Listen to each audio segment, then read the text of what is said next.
من المقرر أن تقام مواجهة الذهاب بين أرسنال وباريس سان جيرمان اليوم الثلاثاء الموافق 29 من أبريل 2025، وتنطلق صافرة البداية في تمام الساعة 10 مساء بتوقيت القاهرة ومكة المكرمة. تنقل المباراة مباشرة عبر مجموعة قنوات بي إن سبورتس المالكة الحصرية لحقوق بث دوري أبطال أوروبا في منطقة الشرق الأوسط وشمال إفريقيا. وقد تقرر إذاعة اللقاء عبر قناة بي إن سبورتس الواحدة اتش دي بريميم، كما يمكن للمشاهدين متابعة المباراة عبر البث الرقمي من خلال تطبيق تي او دي التابع لبي إن، خدمة بي إن كونكت للمشاهدة على الإنترنت. تشكيل أرسنال المتوقع أمام باريس سان جيرمان.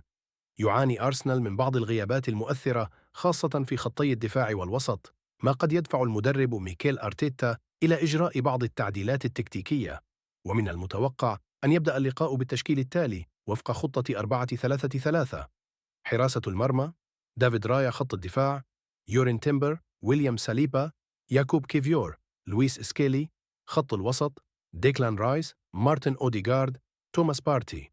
خط الهجوم: بوكايو ساكا، ميكيل ميرينو، غابرييل مارتينيلي.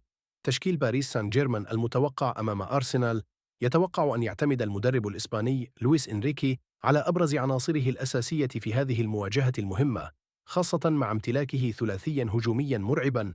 وسيخوض الفريق اللقاء بتشكيلة 4-3-3 على النحو التالي: حراسة المرمى: جيان لويجي دوناروما. خط الدفاع: نونو مينديز، ويليام باشو، ماركينيوس، أشرف حكيمي. خط الوسط: فابيان رويز، فيتينيا، جواو نيفيس. خط الهجوم: عثمان ديمبيلي، خفيتشا كفارات سخيليا، برادلي باركولا.